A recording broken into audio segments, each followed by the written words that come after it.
Good morning, and welcome to the home of Unitarian Universalism in Central Washington.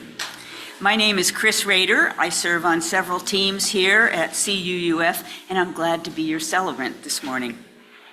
If you're a visitor today, we're so glad you're here. We welcome every person of goodwill, just as you are. Whatever body you inhabit, whomever you love, whatever your religious background or beliefs, you are welcome here. We invite everyone to join us for coffee, treats, and conversation after the service, both in person and on Zoom. For the folks on Zoom, you'll find the order of service and the song lyrics in the chat. Rita Salama is our Zoom host today. And for those in this building, let's turn around and wave to the people on Zoom. The camera's above the exit sign there. Hello. And now, please take a moment and greet the people around you today, especially someone you don't know too well. Do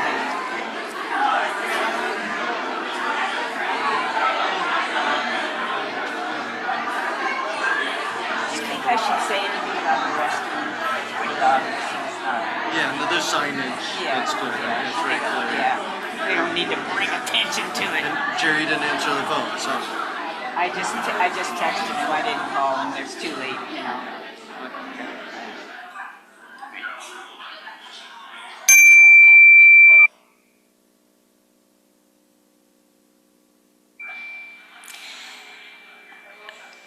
The Stone Blossom Sangha, the Buddhist group here in this area, started at Cuff decades ago. Used to meet here, and then our schedule got so busy that the Wednesday nights that they were always meeting here, we needed for other uses of the building, and so Stone Blossom Sangha has moved around a couple of times. We have a representative of Stone Blossom Sangha here today, Rick Proctor, and he's got a quick announcement.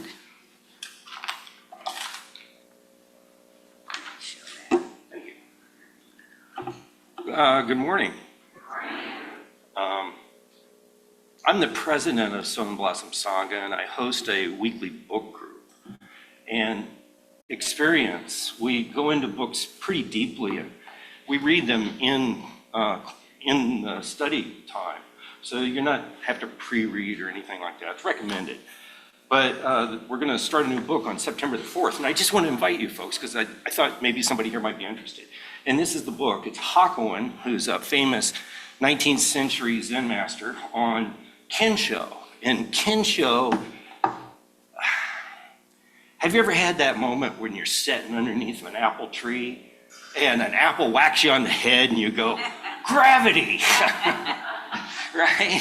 Or you imagine yourself as Buddha and you've been hunting for 6 years on the source of suffering, and you're sitting under the Bodhi tree and you see the morning star rise and you go, oh, that's it. And you reach down and you touch the earth and you said, today I and all beings are enlightened. It's like you can't undiscover it, right? Like, how do you undiscover gravity? And what Buddha discovered actually was exactly what is in your thing. You're going to read this in just a little bit. It says, may we know once again we are not isolated beings, but we are connected in mystery and miracle to the universe and this community. That's what Buddha figured out in that moment. That's what he got. And that experience is called Kensho in Japanese Zen. And this book just goes into it deeply. It's 4 ways of knowing, 4 different aspects of insight. You can have deliberate practice that improves your chances of having insight. Meditation is it's the key practice in Buddhism. Sitting quietly underneath a tree, you never know when the apple's going to hit you on the head. But you've created the opportunity. So that's what we explore, that's what we do. I host it. Everybody participates, and you're welcome to come. I would like to see some of you. We have some flyers that some of you may have. Otherwise, there's some in the back. I'll hang around after. If you have any questions, I'm less than 2 minutes. Thank you, Rick. Our fellowship is located on the ancestral homeland of the Pisquosa. For thousands of years, they've lived here, making a vibrant way of life and a rich culture from the land, the animal beings, and the human neighbors with whom they shared it. The Pascosa still live here, still practice their cultural traditions, are still trying to form healthy, respectful relationships with the dominant culture, and are still working to have their rights restored and treaty obligations fulfilled. For more on this subject, you're welcome to visit our website, cascadeuu.org, under Welcome.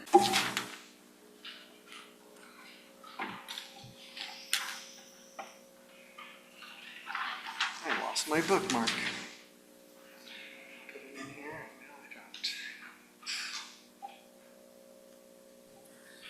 We come to this time and this place to rediscover the wondrous gift of free religious community. Come to renew our faith in the holiness and the goodness and the beauty of life. This way we reaffirm the way of the open mind and the full heart to rekindle the flame of memory and hope and to reclaim the vision of our earth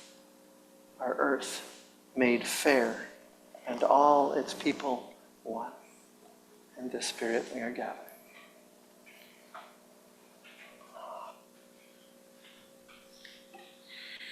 The chalice and flame symbolize our congregation gathered in principles and faith. If you at home have your chalice with you, please join us now in lighting it. And here in the sanctuary, we're going to speak the lighting words in unison. They're in your order of service, not on the screen. May we be reminded here of our highest aspirations and inspired to bring our gifts of love and service to the altar of humanity. May we know once again that we are not isolated beings, but we are connected in mystery and miracle to the universe, to this community, and to each other. And now Reverend Thomas will...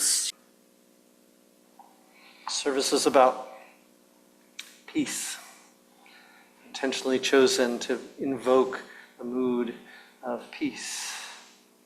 My granddaughter, Olive, is a very energetic girl. I remember that I have these twins, Olive and Hazel, and when they were both learning to walk, Hazel would be very cautious and very careful and go slowly, and Olive would run around the kitchen banging off the countertops, the doors.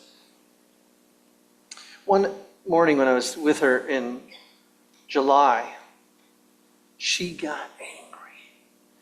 Little child angry, 5-year-old angry, frustrated, screaming, and she got stuck there, stuck in that anger. She didn't want to talk to anyone, she didn't want to be nice to anyone, she didn't want to hear anything nice. And eventually she kind of got out of that, and we went to the playground, and she always loves when I'm pushing her on the swing because I'll push her. We do what's called the underduck, where you push from the back and you run underneath, the adult runs under the swing and the thing goes up over the head and comes back this way. She loves that, laughs, it's energetic and awakening. But for some reason, she didn't want to go that high. She just, don't do that today. And I said, okay. She was still troubled by her anger and her hurt and her pain, and she was carrying that with her. And all the other swings were busy. There was kids on them. So she got into the one swing that was designed for disabled kids, big yellow thing. And she could just sit in there, and she likes that one. She likes being in it. And I was pushing her, and she was going slowly, and she just began to relax, to just be, and she closed her eyes. And she got this serene, peaceful look on her face that I almost never see. She's always thinking or busy or creating art. And here she was just at ease. And she swang back and forth probably 10 minutes. I just kept gently pushing the swing. and that sweet smile. I invite each of you to breathe deeply now in this space and let your breath lead you to that same sort of mind state in which you are quiet, in which you are calm, in which what is most holy and good and healing and powerful is present with you. And we'll sit together for a minute in silence.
Meditation or prayer is sometimes seen as an escape from the world, but at its best it reconnects us. The sounds of the cars, the sounds of the cooling system, the sounds of people breathing near us all remind us of Kinsho, that awakening and connection.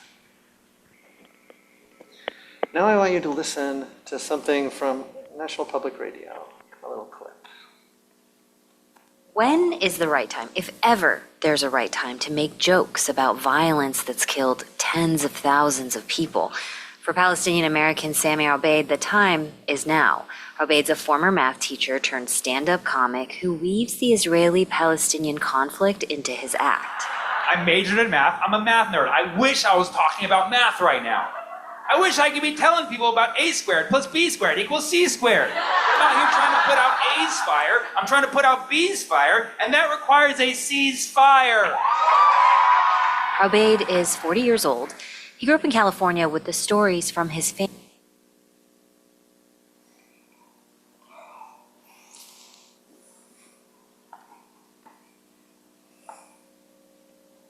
I am, of course, against war. I've always been opposed to the violent, destructive way of trying to resolve human conflicts that's called war.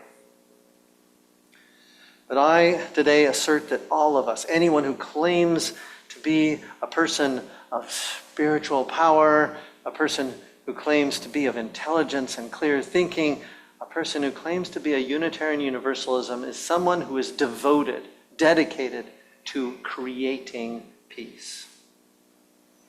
Peace is understood both in the simple sense of not being in danger of violent harm or death, and it's also like being at home, I talked about last week, a place, a state of safety and acceptance, of inclusion and ease.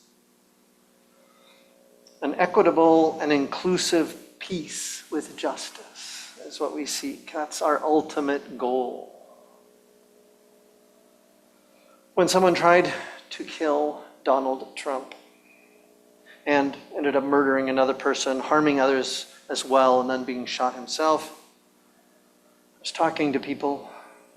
I am, of course, of very liberal political persuasion, so I was talking to people of liberal political persuasion, and one of them said, "Too bad the shooter did not have a better aim." And oh no, I immediately thought, oh no, we must get rid of Trump by ballots, not bullets. Violence only breeds more violence. Violent destruction only makes it more likely that violent destruction will rise. There are all sorts of people who are afraid filled with fear and anger. It's striking that the shooter in that instance was a registered Republican who had gotten an AR-15 because there were no limitations on his ability to get a massively powerful weapon in this country. The culture needs to shift. And I point out that it's not just the culture of America. There have been 4 attempted assassinations on the global stage this year. The would-be assassin of Donald Trump actually did internet research about Robert Fico in Slovenia, the Slovak nation that used to be merged with the Czech nation and is now independent, good democracy. Troubled. Some of you may have noticed that I end almost all my emails, all written communication, with the word peace. Peace evoking that deep, whole, complete sense. Similar words in religion, justice, and awakening, and power, and healing. The practice of me ending all my letters with the word peace, in peace, for peace, hoping you will have peace. I ended up because of an experience I went through with Unitarian Universalists back in 2009 and 10, in which we crafted a statement called Creating Peace. At a national level, thousands of us from all across the nation worked on responding. Of course, the ideas for this statement about violence began in response to October 11th, 2001. In response to a violent attack on buildings in New York City, our President Bush at that time, said the attack took place on American soil, but it was an attack on the heart and soul of all the civilized world, and the world has come together to fight a new and different war. I was with him up until he used the word war. A new and different war, the first, and we hope the only one, of the 21st century. He was not being sarcastic. A war against all those who seek to export terror, a war against those governments that support or shelter them. It was a violent response to violent threats.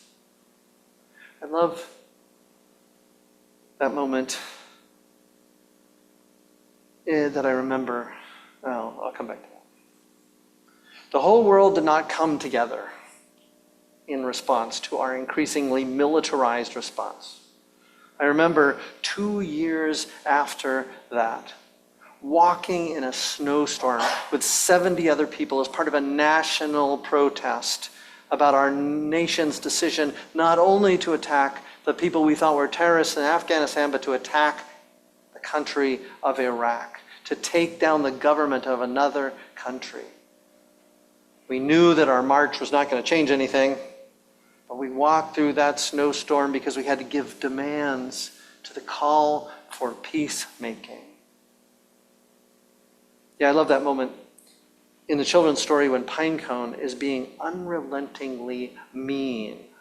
And Stick simply says, go, get out of here, fly away. And that word does the trick in that moment. But that speaking, that giving voice to what is right and whole and good is essential in the peace work, the work of creating peace. And it begins with knowing what you're talking about. So that's why I talk all the time about meditation and finding your own peaceful place and sitting under the tree.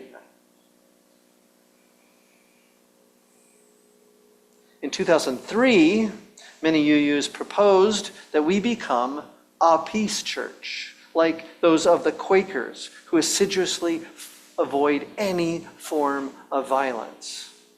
And that's when I first heard this story about an elderly Quaker couple. Unitarian Universalist told me this story. He said the Quakers were asleep when the woman heard a noise in the house, and she immediately jostles her husband. This is back in the 1800s. She jostles her husband and she says, "There is someone in the house. You must do something." So he goes over to the closet and he gets out his hunting rifle, his shotgun, hunting shotgun. And he takes the shotgun out into the main room, and there is a burglar. And he looks face to face with that burglar. And he says, "Friend, I mean thee no harm, but thou art standing where I am just about to shoot. Please leave lest you be harmed by accident." We all want to find some way to be strong in the face of attack and threat. We want to be courageous and bold and forceful and effective. But those who understand the dangers of violence, who understand the way in which violence undermines peace no matter what. And this has always been a problem in this country. You know, we extol our great violent war that liberated us from the British rule. Whereas, Canadians never had a violent war to get rid of the British, and they're pretty happy. Right? We know over and over that violence creates violence. Winning war does not create peace. Just winning the World War II did not end anti-Semitism. Creating a nation dedicated to protecting the people who had been killed in millions was an act of peace building, peacemaking, creating peace. But it did not end anti-Semitism, nor did it end violent attacks against the Jewish people. In fact, it actually created more violence. As Israel has seen over and over, violence does not go away easily. But there are more effective ways of creating peace. We even know that nonviolent responses can sometimes become counterproductive. Vladimir Putin got his nation to attack Ukraine and got the Crimean Peninsula. And we then did these national, that's done. We'll give you the Crimean Peninsula. All the violence is over. Just stop attacking. And Putin said yes. And then he attacks Ukraine again and tries to take the entire rest of the country. Violence begets violence. It leads to more violence. At one point in his comedy, Obed tells his audience, "This guy DM'd me." And he's like, "Sammy, does your comedy tour, fund Hamas?" And Obed responded, "No, I'm not involved in transferring any money to Hamas. That's more of Netanyahu's thing." Violence turns into violence. Plant seed for more. So as war in Iraq and Afghanistan wound their way to their painful inconclusions, the Great War on Terror continued to promote violence. By 2010, Unitarian Universalists decided we had to do something, and so in classic Unitarian form, we formed committees, we had conversations, and we wrote a statement. Of course, we were doing some other things too. We wrote a statement of conscience. And I felt it was a powerful practice, this work of coming together. And we began to listen. The people who had said, we just need to get rid of all violence, all peace, we're going to become a peace church, had to listen to those of us who served in the military. Those of us who had felt that there were good things that came out of the military actions. That sometimes the only way to stop a crazy, violent person is to be stronger, physically stronger than them, to stop them in some way or another. So we passed this statement of conscience, sometimes they call it an SOC, or I call them SOC, I call it a sock, like put a sock on it. Each is a public statement from our National Assembly approved by representatives of all our congregations to express our values and express our faith and express our commitments. Statements of conscience are part of our national social witness work led by the Commission on Social Witness. but is reflected in all the little things we do in our individual lives, the ways in which we live on this earth to embody peace, to embody the spirit and the teachings of all the makers of peace. 75% of the people who have gathered at our National Assembly have to agree with the statement, and I was at that big auditorium with all those people, 5,000, 6,000, 7,000 people, when that vote came, and I felt something moving in that room. Spirit of peace. The statement begins with this forceful statement. We believe all people share a moral responsibility to create peace.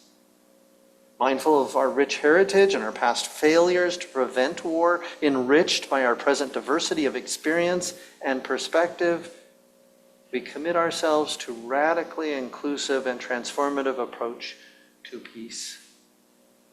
Our commitment to creating peace calls us to the work of peace building, peacemaking, and peacekeeping. And it elaborates. Peace building is the creation and support of institutions and structures that address the roots of conflict, including economic exploitation and marginalization and violation of human rights, and lack of accountability of law. Creating legal systems that can be maintained is part of peace, creating peace. Peacemaking is the negotiating of equitable and sustainable peace agreements, mediation between hostile parties, rebuilding, and reconciliation. I often use the word peacemaking. People talk about being peacemakers, but there's more to it than that.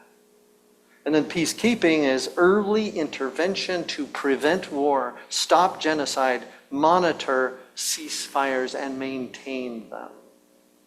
Peacekeeping creates the space for diplomatic efforts. Diplomatic efforts being the essential work. Humanitarian aid is needed for peacekeeping, or is allowed by peacekeeping. Nonviolent conflict prevention through protection of civilians and disarmament and separation of those who are involved in conflict. And these three layers can happen anywhere. You got two children, they're fighting with each other. You go in there and do some peacekeeping. You say no more punching and step away from each other, right? It happens at that level and it happens at the international level.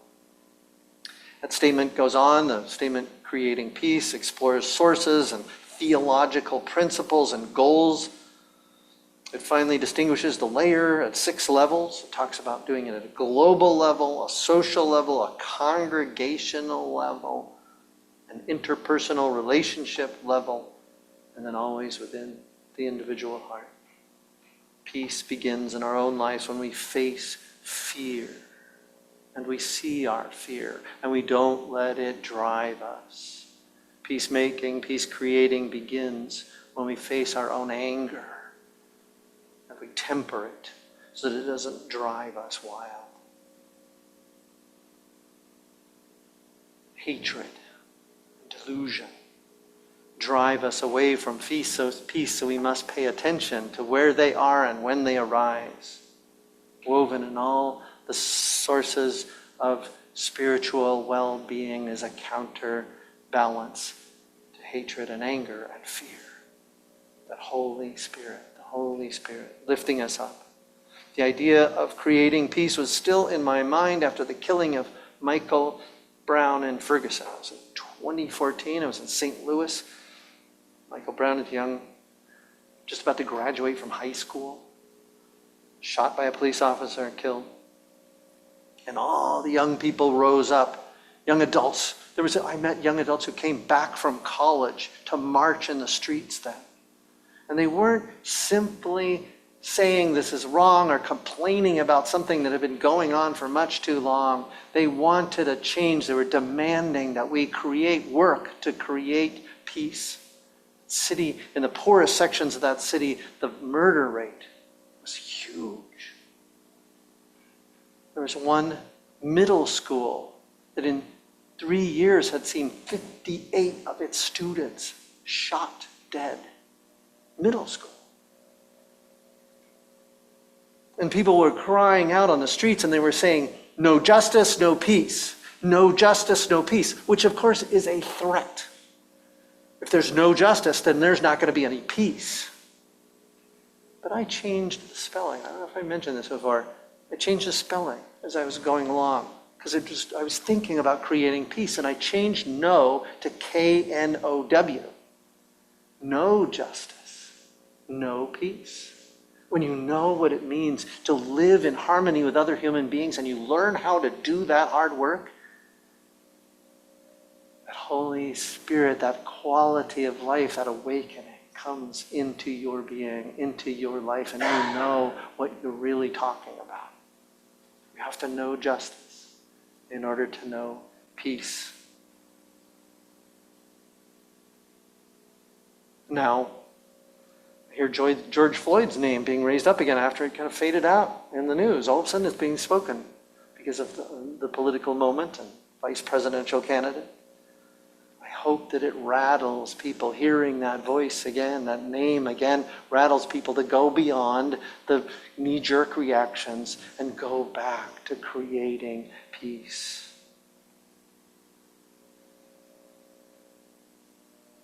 Approving the statement of creating peace was another step in our long journey. Began being moved by ancient teachers like Jesus. Jesus saying, turn the other cheek. Jesus talking about helping one another, loving one another, and not leading a violent uprising, but forming a vital community, a vital nation, kingdom of the Spirit, character. My scientist daughter had a book when I was at her place in July. It was titled Sweet in Tooth and Claw, Stories of Generosity and Cooperation in the Natural World. It's by Kirsten Olsen. It's follow-up to her previous book, The Soil Will Save Us. And one main point of that tooth and claw book is to undermine the old warmongering dog-eat-dog assumption about strength and competitiveness derived from survival of the fittest, scientifically evolutionary ideologies. Ideologies derived from a scientific understanding, but they're ideologies. It was enunciated first in the poem, 1850. Alfred Lord Tennyson was writing in memoriam to his friend Arthur Hallam. Arthur, he who trusted God was love, that God was love indeed. He trusted that God was love indeed, and love, creation's final law, though nature, red in tooth and claw, ravenously shrieked against his creed. So Kirsten Olsen says, no, nature's not red in tooth and claw sometimes, but that's not the whole story. And she speaks over and over about Susan Simard's work. She's from British Columbia, by the way, Simard, author of Finding the Mother Tree. She discovers the way trees communicate with one another, communicate their needs, communicate and form community. They're not competing with each other for sunlight. They're growing together. Stories from scientists who see the interaction of bees and flowers in the Rocky Mountains, bacteria and protozoa, the collective work of ranchers and government agencies and scientists to restore wetlands from the deserts that human beings created in northeastern Nevada. The power of life is not merely in fighting and winning. It is in creating and cooperating. Obaid describes this, invokes this uselessness of violence against the Palestinian people. He says, the Palestinian people are very, very strong. They're the only ones who could be withstanding this madness. Like, we're going to cut off their food, we're going to cut off their water. It's like, have you ever heard of Ramadan? You're messing with the wrong folks. They've been training for this their whole lives. I'm hopeful that our nation will get a ceasefire agreement, get the people who are violently fighting with each other to call a ceasefire and then work at creating a way that the two nations of people can actually live as one. The possibility is a real possibility if we all are dedicated not to destroying one or another, but creating peace. This is what we are as Unitarian Universalists, trying to create true, enduring peace in our hearts, in our relationships, in our congregation, in this society, in the world. Please remain standing for the benediction and the extinguishing of the chalice. May we go from this place in peace to create peace. May all our allies and friends in this city who are Methodists or Lutherans or Episcopalians, whatever their name, they are one with us in the spirit of trying to create peace. May all of them walk in peace and create peace. For all the people in this city who are filled with anger or fear and leaning towards violence, may they be touched by the sage hills and the light and be reminded of the spirit of peace that always creates peace. So may it be. Now we're going to extinguish the chalice. Please join with me in saying the words. You should be seeing on screen. My slate. Extinguish this flame, but not the light of truth, the warmth of community, or the fire of commitment. These we carry in our hearts and embody in our living until we are together again. Now our usual practice is to form a circle and hold hands. If you don't want to do that, you can put out your elbows or step into the foyer.